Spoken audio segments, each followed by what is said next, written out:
"You stupid black maid." The words echoed through the silent restaurant like a gunshot. The billionaire's hand trembled with rage as coffee dripped from the overturned cup, staining the white marble floor. Every eye in the luxurious dining room turned toward the young waitress, whose quiet dignity was about to be shattered by a woman who had no idea she was speaking to the daughter of the one person who held her entire fortune in his hands. What happened next would change both their lives forever. The crystal chandeliers cast a golden glow across the marble floors of Le Bernardin, the most exclusive restaurant in Manhattan. Every table was occupied by New York's elite business moguls, celebrities, and old money families who treated $100 meals like pocket change. The air was thick with the scent of truffle oil and expensive perfume, while soft jazz music floated through conversations about stock portfolios and Mediterranean vacations. This wasn't just a restaurant, it was a temple of wealth where only the privileged few could worship. Waiters glided between tables with practiced precision, their movements as choreographed as a ballet. Each wore crisp white shirts and black bow ties, carrying silver trays that reflected the warm light like mirrors. The restaurant's reputation wasn't just built on its Michelin stars, but on its ability to make the wealthy feel like royalty. Every detail was perfect, from the hand-folded napkins to the imported Italian marble that lined the walls. Here, money didn't just talk, it whispered secrets of power and influence. The lunch crowd represented billions of dollars in combined net worth. At table 3, a tech billionaire discussed his latest acquisition while cutting into Wagyu beef. Near the window, a pharmaceutical heiress laughed at something her lunch companion said, her diamond bracelet catching the afternoon sunlight. These were people who owned private jets like others owned cars, who made decisions that affected thousands of lives without a second thought. They lived in a world where ordinary rules didn't apply. Monica Brown moved through this world like a shadow, invisible to most of the patrons who barely glanced her way. At 23, she had been working at Le Bernardin for 8 months, saving every tip to help support her younger brother's college tuition. Her uniform was always spotless, her smile genuine, even when customers treated her like furniture. She understood her place in this ecosystem of wealth and privilege, but she carried herself with quiet dignity that money couldn't buy. The contrast was stark and undeniable. While guests wore designer clothes worth more than most people's annual salaries, Monica's simple black and white uniform represented honest work and humble dreams. Her hands, calloused from long shifts and weekend jobs, served food to hands soft from a lifetime of luxury. Yet she never complained, never showed resentment, carrying herself with a grace that spoke of strong character and unshakable values. The lunch rush was in full swing, and Monica balanced 3 plates on her left arm while carrying a coffee pot in her right hand. Table 7 had ordered the pan-seared duck, Table 9 wanted their steaks medium rare, and Table 12 needed fresh coffee. She had memorized every order, every preference, every dietary restriction with the precision of a computer. This job demanded perfection, and she delivered it day after day without fail. Her manager, Pierre, watched from behind the bar with his usual stern expression. He had made it clear from day one that any mistake could cost her this job, and Monica couldn't afford to lose it. The rent on her family's apartment in Queens was due next week, and her mother's medication wasn't getting any cheaper.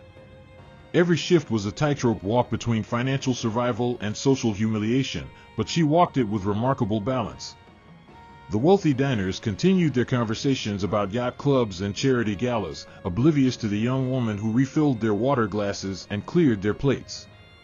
To them, she was part of the scenery, as functional and forgettable as the air conditioning. Monica had learned to navigate their indifference, finding dignity in her work even when others couldn't see her humanity. She served with pride, knowing that honest work was nothing to be ashamed of. The afternoon sun streamed through the floor-to-ceiling windows, casting long shadows across the dining room. The atmosphere was peaceful, almost serene, with the gentle hum of civilized conversation and the soft clink of expensive silverware against fine china. It was the kind of tranquil setting that made the coming storm even more shocking. Nobody could have predicted that this sanctuary of wealth and refinement was about to become the stage for a confrontation that would expose the ugly truth about privilege and prejudice. At table 5, near the window overlooking Central Park, sat a woman who embodied everything wrong with unchecked wealth and power. Evelyn Harrington, 67 years old, represented old money at its most arrogant and entitled. Her white silk dress probably cost more than Monica's family made in 6 months, and she wore it with the casual indifference of someone who had never known want. Her perfectly styled gray hair and flawless makeup couldn't hide the coldness in her eyes. Mrs. Harrington's fingers, adorned with rings worth more than most people's homes, drummed impatiently on the white tablecloth. Her Hermes bag rested on the chair beside her like a trophy of excess, while her diamond earrings caught the light with every irritated movement of her head. She was the picture of wealth and privilege, but beneath the polished exterior lurked something far less attractive. As Monica approached with the coffee service, neither woman knew that this seemingly routine interaction would trigger a chain of events that would reveal shocking truths, destroy reputations, and prove that sometimes justice comes from the most unexpected places. The stage was set for a confrontation that would expose the true character of both women and change their lives forever. But what was about to unfold would shock everyone in that restaurant, including the mysterious man who was about to walk through those doors. Monica Brown had learned the art of invisibility long before she started working at Lou Bernardine. Growing up in Queens, she understood that survival sometimes meant blending into the background, especially when you were a young black woman trying to make it in a world that often refused to see your worth. Her mother had taught her that dignity wasn't something others could give or take away, it came from within, from knowing who you were regardless of how others treated you. The early morning alarm at 5 a.m. never got easier, but Monica rose without complaint every single day. She would shower quickly in the tiny bathroom she shared with her younger brother Marcus, careful not to wake their mother who worked the night shift at the hospital. Her uniform hung pressed and ready, a symbol of the professional standards she held herself to. Even if others didn't respect her work, she respected herself enough to do it with excellence. Her reflection in the cracked mirror showed a young woman who carried herself with quiet strength. At 23, Monica had already sacrificed her college dreams to support her family when her father left 3 years ago. Her paycheck from the restaurant, combined with weekend catering jobs, barely covered the rent and her mother's diabetes medication.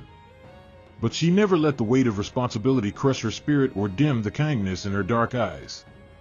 Marcus was her pride and joy, the brilliant 18-year-old who had earned a scholarship to Columbia University. Every tip Monica earned, every extra shift she picked up, every moment of humiliation she endured was worth it to see her baby brother achieve the dream she had given up. He didn't know about the nights she went to bed hungry so he could have lunch money, or how she walked 40 minutes to work to save bus fare for his textbooks. The commute to Manhattan each morning was Monica's time to prepare mentally for the day ahead. Squeezed between commuters on the subway, she would review the restaurant's wine list, practice French pronunciations for the menu items, and steel herself for another day of being treated like she didn't matter. She had developed thick skin, but it didn't mean the casual cruelty didn't hurt. She had just learned to heal quickly. At Lou Bernardine, Monica's reputation among the staff was spotless. She covered shifts for sick colleagues, helped train new waiters, and never complained about difficult customers. The kitchen staff respected her because she treated everyone with dignity, from the dishwashers to the head chef. They saw what the wealthy patrons missed, a young woman of exceptional character who deserved so much more than the world was giving her. Her fellow servers often marveled at her patience with rude customers. While others might roll their eyes or mutter complaints in the break room, Monica maintained her professionalism even when facing the worst behavior. She had a gift for diffusing tension with her genuine smile and soft-spoken responses. "Kill them with kindness," her grandmother used to say, and Monica had made it her philosophy. The tips varied wildly depending on the customer's mood and prejudices. Some wealthy patrons barely left 10%, treating her service as an entitlement rather than skilled labor. Others, perhaps recognizing her exceptional dedication, would occasionally leave generous amounts that helped her sleep better at night. She never knew which type of customer she would encounter, but she approached each table with the same professional warmth. Monica's greatest fear wasn't poverty or exhaustion, it was the possibility of becoming bitter.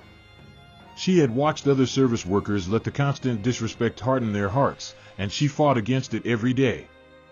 She chose to see the humanity in even the worst customers, believing that everyone was fighting battles she couldn't see. This optimism was both her greatest strength and her most vulnerable quality. Her lunch breaks were spent in the staff room, usually catching up on online courses she was taking at night. Monica hadn't given up on her education entirely. She was slowly working toward a business degree, one class at a time. She dreamed of opening her own restaurant someday, a place where every employee would be treated with respect and dignity. It seemed impossibly far away, but she held onto the vision like a lifeline. The other servers often asked Monica why she didn't look for easier work, something that didn't require her to smile while being treated poorly. Her answer was always the same: every job had its challenges, and at least this one paid well enough to help her family. She refused to be ashamed of honest work, no matter how others looked down on her. Her strength came from knowing her worth wasn't determined by her job title. Today felt different somehow, though Monica couldn't put her finger on why. As she straightened her uniform and checked her reflection in the staff bathroom mirror, she felt an unusual tension in the air. Maybe it was the way Pierre had been extra stern during the morning briefing, or perhaps it was just the exhaustion catching up with her. She said a quick prayer, as she did every day, asking for strength and patience. Walking onto the dining room floor, Monica took a deep breath and smiled. She had no way of knowing that today would test every ounce of strength she possessed, or that the humiliation waiting for her would also bring an unexpected revelation that would change everything. Sometimes the darkest moments come just before the greatest light breaks through. But first, she had to survive what was coming next. Evelyn Harrington had never learned the word no. Born into the prestigious Whitmore family fortune, she had spent 67 years believing the world existed solely for her convenience. Her great-grandfather had built a railroad empire, her grandfather had expanded into oil, and her father had diversified into real estate and banking. Money wasn't just her inheritance, it was her identity, her power, and her weapon against anyone who dared to displease her. The white Chanel suit she wore today cost $8,000, but to Evelyn, it was simply Tuesday's outfit.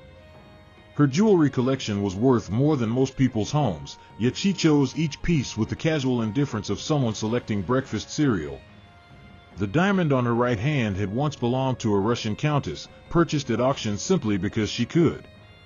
Wealth had insulated her from every inconvenience life might offer until now. Her perfectly manicured fingers gripped her iPhone with increasing tension as she read the email from her legal team. The inheritance dispute that had been dragging on for 8 months was coming to a head, and everything hinged on Judge Jonathan Brown's final decision. Her late husband's will had left everything to her, but his estranged children from his first marriage were challenging it in court. $23 billion hung in the balance. Evelyn's breathing became shallow as she scrolled through the lawyer's cautious language. Words like uncertain outcome and proceed with caution made her blood boil. She wasn't accustomed to uncertainty, she was used to buying whatever outcome she desired.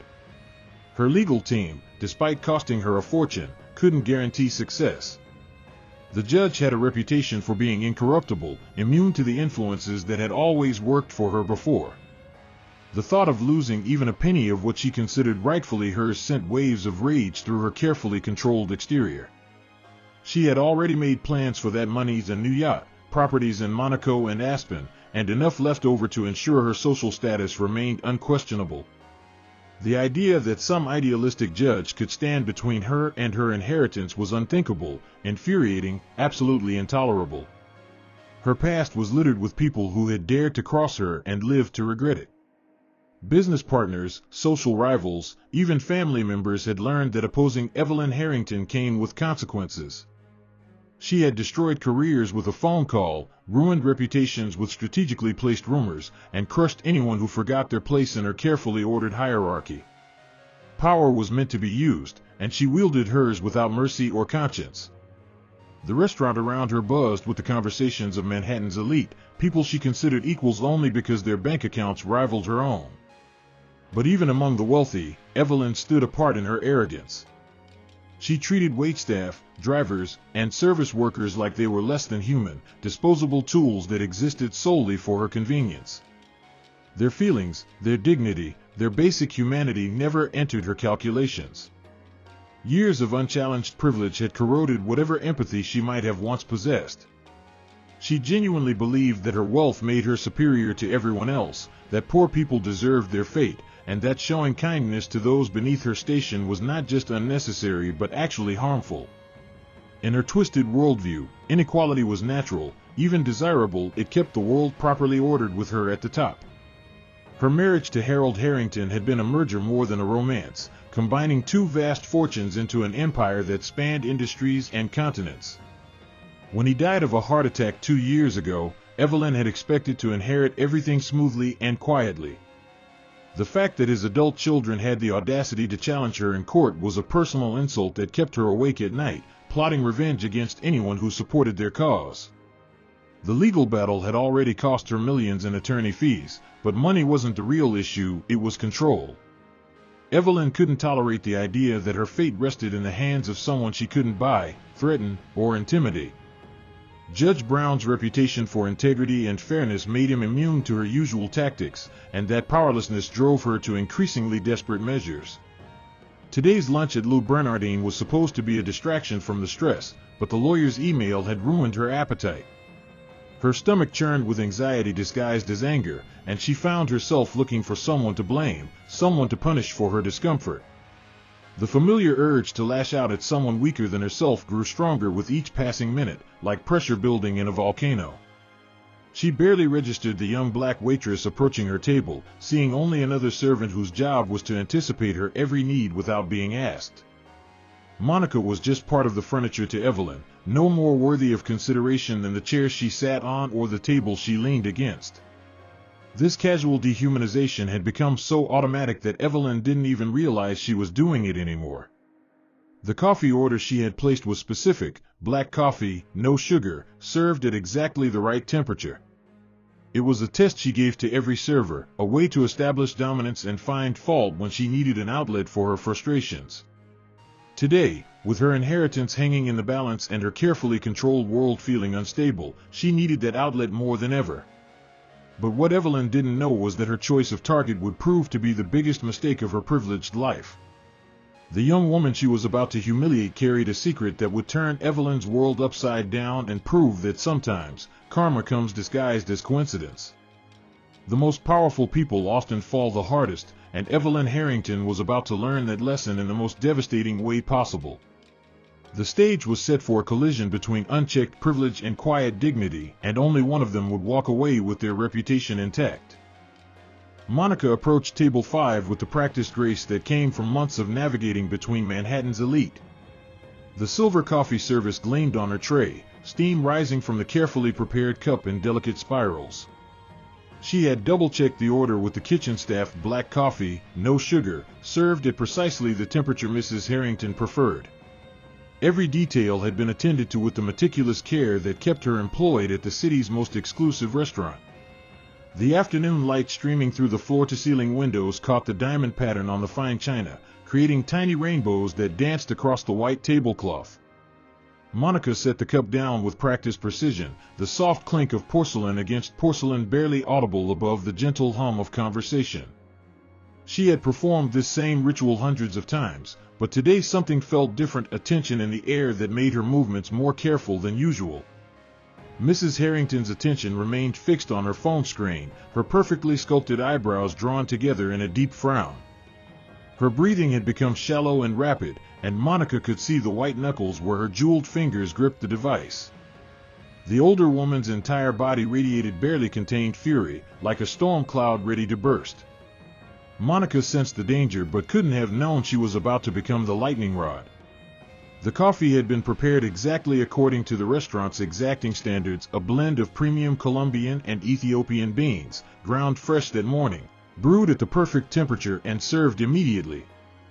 The kitchen staff took pride in their consistency, and Monica had personally verified that everything was correct before bringing it to the table. She had no reason to expect anything other than the usual cold acknowledgement from Mrs. Harrington. But in her rush to serve multiple tables during the busy lunch period, Monica hadn't noticed the small mistake that would prove catastrophic. The barista, distracted by a large order for table 12, had accidentally added a single packet of sugar to the coffee, just one small teaspoon that dissolved invisibly into the dark liquid. It was the kind of minor error that would barely register with most customers, but Mrs. Harrington wasn't most customers. "Your coffee, Mrs. Harrington," Monica said softly, her voice carrying the warm professionalism that had earned her praise from management.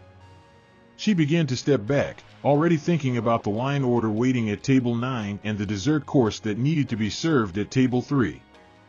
The lunch rush demanded constant motion, and she had learned to think 3 steps ahead to keep everything running smoothly.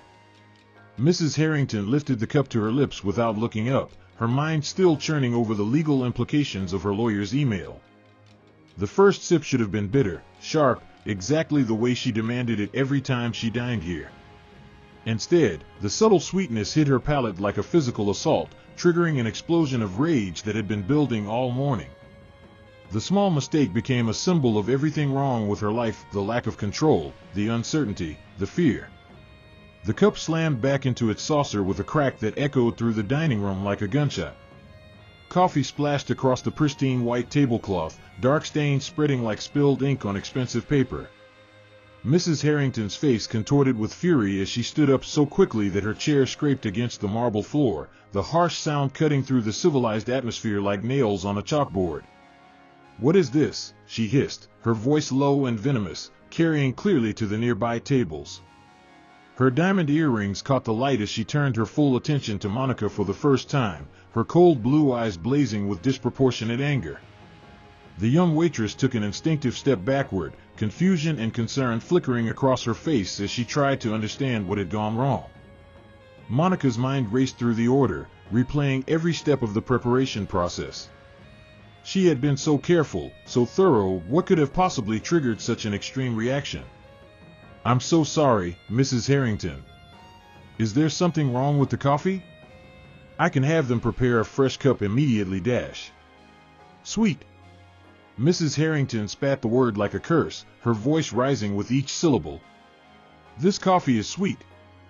I specifically ordered it black, no sugar, and you bring me this garbage."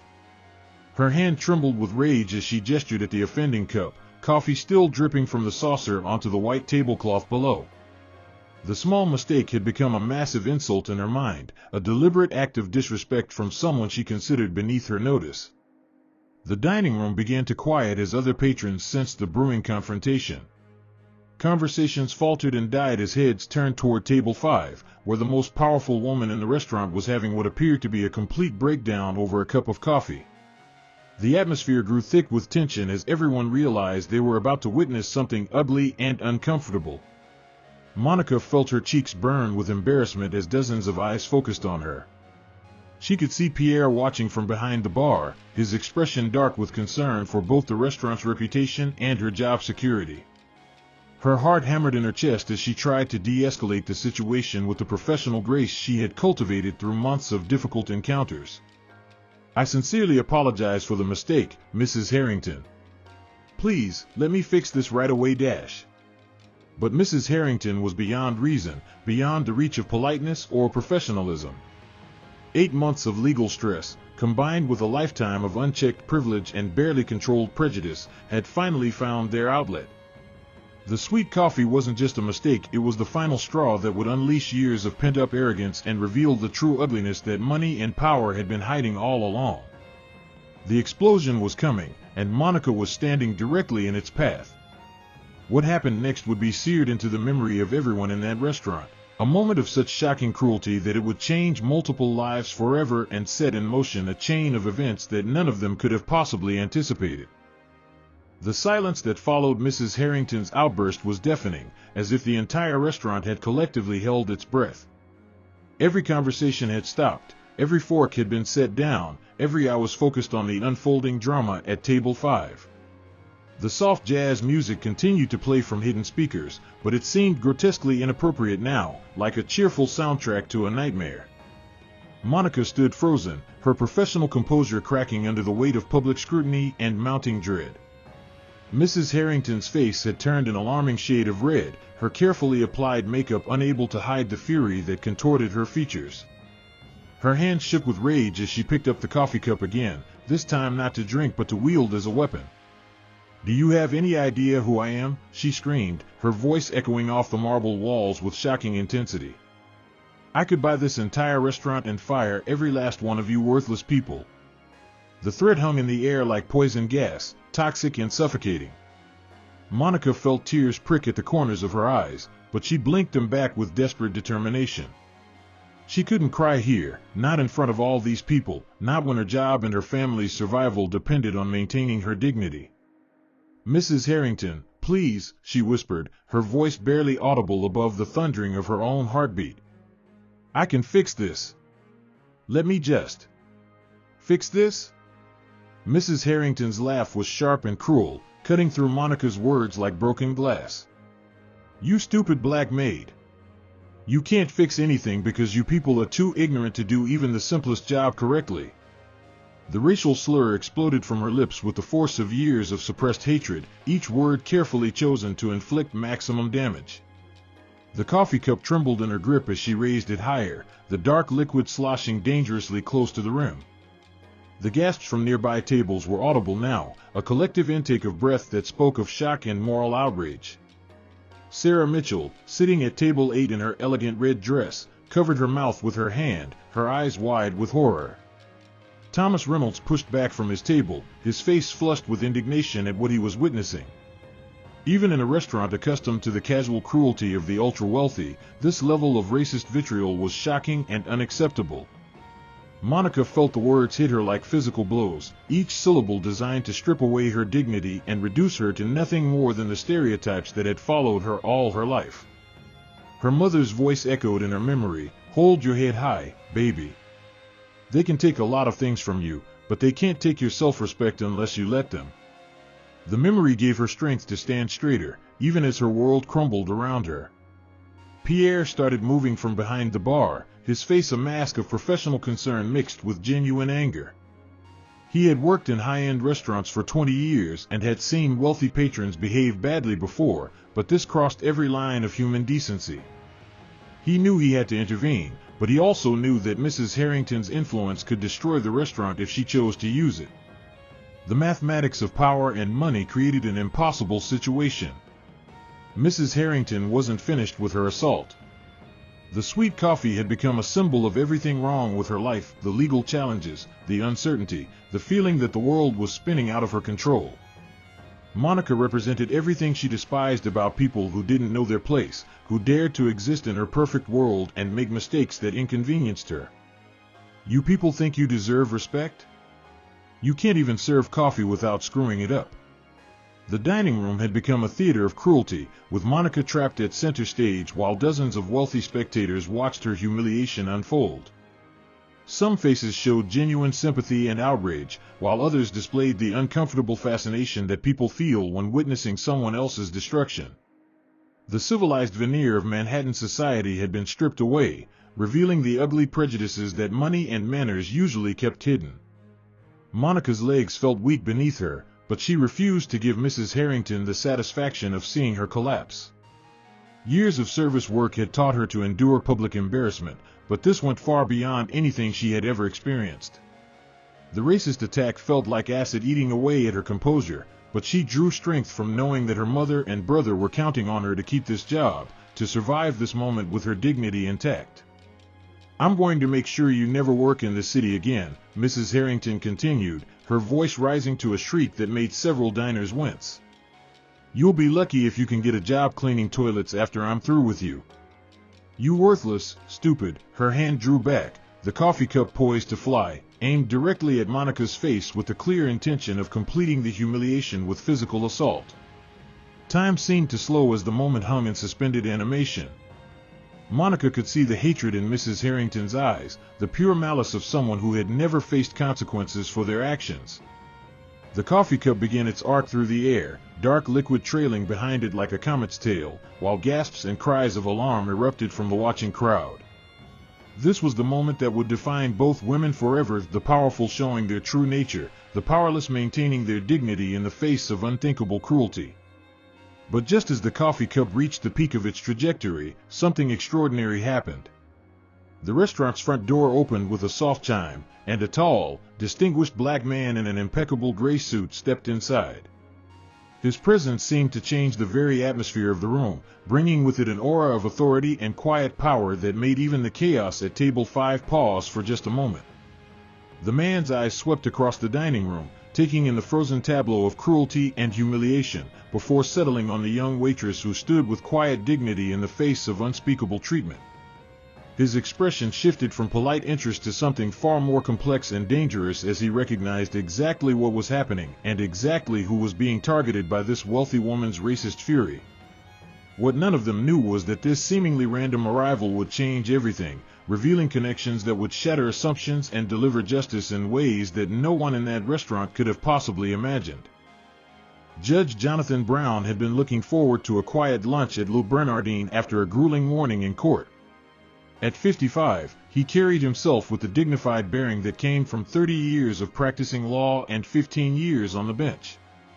His reputation for fairness and integrity had made him one of the most respected judges in Manhattan, someone who couldn't be bought, threatened, or influenced by the power games that dominated the city's legal system. Today, he simply wanted to enjoy a peaceful meal before returning to his chambers. The maitre d' greeted him with the respectful recognition reserved for the restaurant's most distinguished patrons. Judge Brown's presence always elevated the atmosphere. He was the kind of customer who treated every staff member with courtesy and genuine respect, someone who understood that dignity wasn't determined by job title or bank account. His tips were generous not out of obligation, but out of appreciation for honest work done well. But as he stepped into the dining room, the scene that greeted him was anything but peaceful. The usual refined atmosphere had been shattered by raised voices and visible tension. His trained eye immediately assessed the situation: a wealthy white woman standing over a young black waitress, coffee cup raised like a weapon, her face contorted with rage. The racial slur that reached his ears made his jaw clench with barely controlled anger. Judge Brown had dedicated his career to fighting exactly this kind of injustice. He had grown up in Harlem in the 1970s, the son of a postal worker and a school teacher who taught him that education and character were the only weapons that could defeat prejudice. Every case he heard, every decision he made, was informed by his understanding of how power could corrupt and how the legal system could either perpetuate inequality or serve as a force for justice. His eyes found the young waitress, and his breath caught in his throat. Even from across the crowded dining room, even with her face flushed with embarrassment and pain, he would recognize those features anywhere. The curve of her cheekbones, the determined set of her shoulders, the way she held her head high despite the humiliation, it was like looking at his late wife 30 years ago. This was his daughter Monica, the pride of his heart, standing alone against a racist attack in front of dozens of witnesses. The coffee cup completed its arc through the air, splashing its contents across Monica's uniform and the floor around her feet. The dark liquid stained her white shirt and splattered across her shoes, but she didn't flinch or cry out. Instead, she stood perfectly still, absorbing the assault with a dignity that broke her father's heart and filled him with overwhelming pride at the same time. She was everything he had raised her to be: strong, graceful, unbroken even in her darkest moment. Judge Brown moved through the dining room with purposeful strides, his presence commanding attention from every table he passed. Conversations died in his wake as diners recognized the authority in his bearing, the controlled power of someone accustomed to wielding justice. His face remained composed, but those who knew him well would have recognized the dangerous calm that preceded his most devastating legal arguments. Mrs. Harrington was still ranting, oblivious to the approaching storm. "That's what you get for being incompetent," she shrieked at Monica, her voice echoing off the marble walls. "Maybe next time you'll remember your place and do your job properly. People like you need to learn." Her words died in her throat as she became aware of the tall figure approaching her table, his shadow falling across her like an omen. Monica looked up through her tears and felt her heart stop. Standing there in his perfectly tailored suit, his face a mask of controlled fury, was her father, Judge Jonathan Brown. She hadn't seen him in over a month due to their conflicting schedules, but he appeared now like an avenging angel, his presence instantly changing the power dynamic in the room.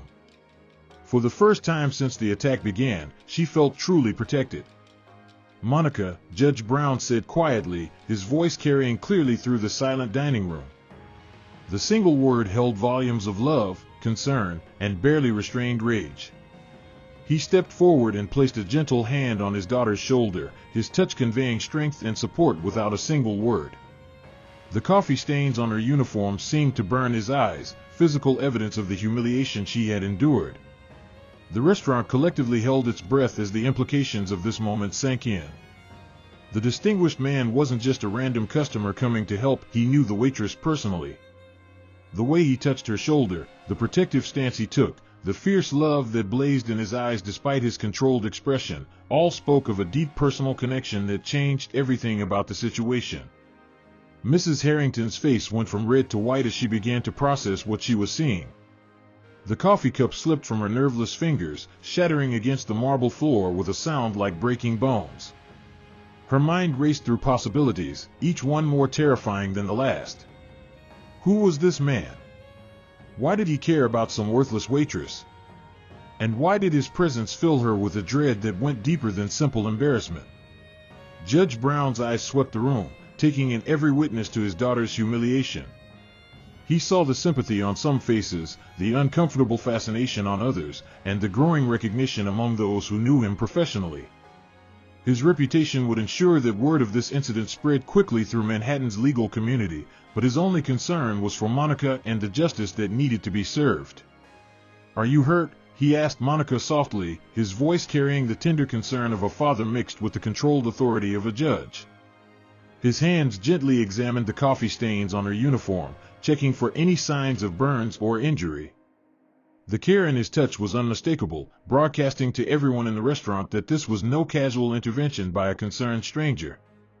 Mrs. Harrington tried to speak, to demand an explanation for this interruption of her righteous anger, but no words would come. Something about the man's bearing, the way others in the restaurant were looking at him with recognition and respect, filled her with a growing sense of doom. She had made enemies before, had weathered social scandals and business disputes, but this felt different, more dangerous and more personal than anything she had ever faced. The stage was set for a confrontation that would expose truths, destroy reputations, and deliver the kind of poetic justice that novels were written about. Mrs. Harrington had chosen her target poorly, attacking someone who was not only innocent but also deeply loved by one of the most powerful men in the city's legal system. What she was about to discover would turn her world upside down and prove that sometimes, karma doesn't just knock, it kicks down the door. The silence in the dining room was so complete that the soft jazz music seemed to roar from the speakers. Mrs. Harrington stared at the distinguished man who had appeared beside her victim, her mind struggling to process the protective intimacy of his gesture.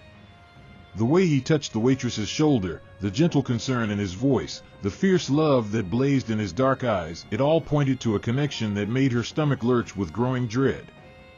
Judge Brown helped Monica straighten her coffee-stained uniform with the tender care of a father tending to a wounded child. His movements were deliberate and gentle, but his eyes never left Mrs. Harrington's face. When he finally spoke, his voice carried the quiet authority that had commanded courtrooms for decades. "Ma'am, I believe you owe my daughter an apology." The words fell into the silence like stones into still water, creating ripples of shock that spread throughout the restaurant. The blood drained from Mrs. Harrington's face as the full implication hit her. Daughter. This wasn't just any concerned customer or good Samaritan, this was the waitress's father, and judging by his bearing and the way other diners were now looking at him with recognition, he was someone important. Very important. Her legs felt weak beneath her as she struggled to maintain her composure while her world began to crumble around her. Your daughter?" she stammered, her voice barely above a whisper. The arrogance that had fueled her racist tirade moments ago evaporated like steam, replaced by a cold fear that gripped her heart like an icy fist. She had built her life on knowing who mattered in Manhattan society, on understanding the power structures that governed the city's elite. How had she missed this connection? How had she failed to recognize that the stupid black maid she had just humiliated was connected to someone who clearly commanded respect? Monica stood quietly beside her father, drawing strength from his presence while tears of relief and lingering humiliation traced paths down her cheeks. She had never needed him more than in this moment, and his arrival felt like a miracle, divine intervention in her darkest hour. The coffee stains on her uniform were drying now, physical evidence of the cruelty she had endured, but her father's presence transformed her from victim to someone worthy of protection and justice. Judge Brown's expression remained controlled, but those who knew him professionally could see the storm building behind his calm exterior. "Mrs. Harrington, isn't it?" he said, his tone conversational despite the tension crackling through the air. "I believe we have some business together." The words were spoken quietly, almost casually, but they carried a weight that made several nearby diners lean forward in anticipation of what was coming next. Mrs. Harrington's world tilted on its axis as recognition dawned like a terrible sunrise. The face, the name, the commanding presence, this was Judge Jonathan Brown, the man who held her entire fortune in his hands. The inheritance case that had been consuming her thoughts, the $23 billion that hung in the balance, the legal decision that would determine her future, it all rested with the man whose daughter she had just attacked with racist venom in front of dozens of witnesses. "Judge Brown," she whispered, the title falling from her lips like a confession of guilt. Her hands began to shake uncontrollably as the full scope of her catastrophic mistake became clear. She had just provided him with a front-row seat to her true character, had demonstrated exactly the kind of person she was when she thought no one important was watching. The legal case she had been so worried about was now the least of her concerns. The judge nodded slowly, his acknowledgement carrying the weight of destiny. "I've been presiding over your inheritance dispute, Mrs. Harrington. 8 months of legal arguments, character witnesses, and evidence about who deserves to control your late husband's fortune." His voice remained perfectly level, but the implications were staggering. "I must say, today has been quite illuminating in terms of understanding your true character." Mrs. Harrington felt her knees buckle as the room began to spin around her. Every racist word she had spoken, every cruel gesture, every moment of her public meltdown had been witnessed by the one man whose opinion could destroy her completely. The inheritance case that had seemed so important an hour ago now paled in comparison to the realization that she had just handed her enemies the ultimate ammunition against her. The other diners watched in fascination as the most powerful woman in the restaurant crumbled before their eyes. Sarah Mitchell whispered urgently to her companion, while Thomas Reynolds shook his head in amazement at the cosmic justice unfolding before them. Pierre watched from behind the bar with professional satisfaction, knowing that justice was finally being served to someone who had tormented his staff for too long. "Your Honor," Mrs. Harrington began, her voice cracking with desperation. There's been a misunderstanding. I was upset about a business matter, and the coffee was wrong, and her words trailed off as she realized how pathetic her excuses sounded. How could she possibly explain away the racist attack they had all witnessed?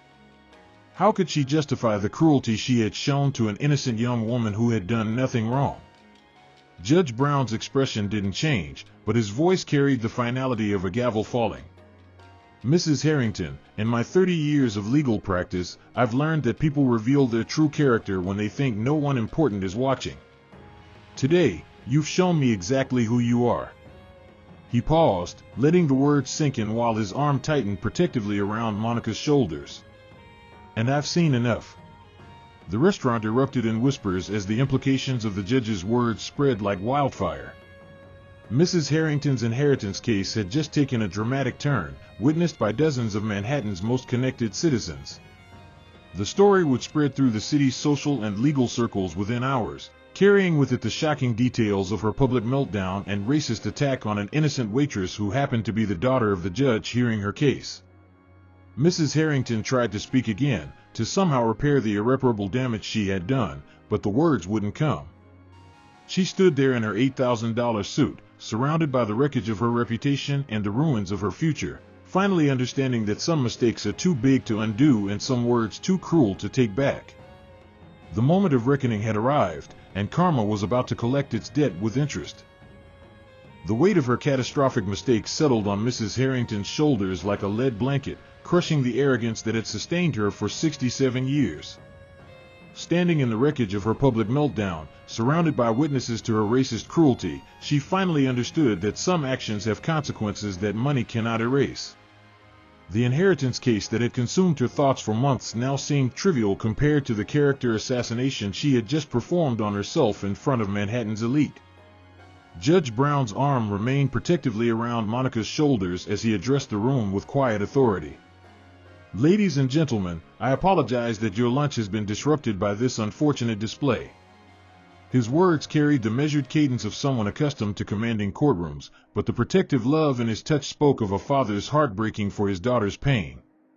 The contrast between his dignity and Mrs. Harrington's cruelty couldn't have been more stark. The other diners continued to stare in fascination as the drama unfolded before them. Sarah Mitchell had her phone out, discreetly recording the aftermath of the confrontation that would become Manhattan's most talked-about scandal within hours. Thomas Reynolds stood up from his table, his face flushed with righteous anger at what he had witnessed. These weren't just random customers, they were CEOs, socialites, and power brokers whose opinions shaped the city's social hierarchy. Mrs. Harrington tried desperately to salvage something from the disaster she had created. "Judge Brown, please, you have to understand, I've been under tremendous stress with the legal proceedings. I'm not usually. I don't normally." Her words tumbled over each other in a pathetic attempt to explain away the inexplicable, to somehow minimize the racist attack that dozens of people had witnessed with their own eyes. But Judge Brown's expression remained unmoved by her pleading. 3 decades of legal experience had taught him to see through desperate lies and self-serving explanations. "Mrs. Harrington," he said quietly, "character isn't what we do when we're comfortable and happy. Character is what we reveal when we're under pressure, when we think no one important is watching. Today, you've shown me your true character, and it will weigh heavily in my considerations." The implications of his words sent shockwaves through Mrs. Harrington's nervous system. Her $23 billion inheritance, the fortune that represented her identity and power, now hung by a thread that she had just severed with her own cruelty. The legal arguments and character witnesses that had seemed so important paled in comparison to this real-time demonstration of who she really was beneath the designer clothes and cultivated sophistication. Monica finally found her voice, drawing strength from her father's presence and the support she could feel from the watching crowd. "Mrs. Harrington," she said softly, her dignity intact despite the coffee stains on her uniform, "I forgive you." The words carried a grace that highlighted the vast difference between the two women, one who chose hatred and cruelty, another who chose compassion even in her moment of deepest humiliation. The contrast was devastating. Pierre approached the table with careful steps, his professional mask firmly in place despite his inner satisfaction at seeing justice served. "Judge Brown, Miss Monica," he said with genuine respect, "please allow me to comp your meals and offer our sincerest apologies for this incident. Mrs. Harrington," he added with ice-cold formality, "I'm afraid we won't be able to accommodate you at Le Bernardin in the future." The public banishment from Manhattan's most exclusive restaurant was another nail in the coffin of Mrs. Harrington's social standing. Word of her ejection would spread through the city's elite circles like wildfire, ensuring that other establishments would quietly close their doors to her as well. Money could buy access to many things, but it couldn't purchase forgiveness for public displays of racist cruelty. Judge Brown guided Monica away from the scene, his presence parting the crowd of curious diners like a protective shield. As they walked toward the exit, other patrons began to applaud, a spontaneous show of support for the young woman who had maintained her dignity in the face of unthinkable cruelty. The sound followed them out of the restaurant, a chorus of approval that validated Monica's strength and condemned Mrs. Harrington's actions. Mrs. Harrington remained frozen at table 5, abandoned by her social circle and facing a future that looked drastically different from the one she had imagined that morning. Her phone buzzed with messages from friends and associates who had already heard about the incident through Manhattan's efficient gossip network. Each notification brought news of canceled dinner invitations, withdrawn charity board positions, and former allies distancing themselves from the scandal. 3 weeks later, Judge Brown delivered his verdict in the inheritance case. The courtroom was packed with reporters and legal observers who had heard about the restaurant incident and were eager to see how it would influence the judge's decision. Mrs. Harrington sat with her legal team, her face gaunt from sleepless nights and the stress of watching her world collapse around her.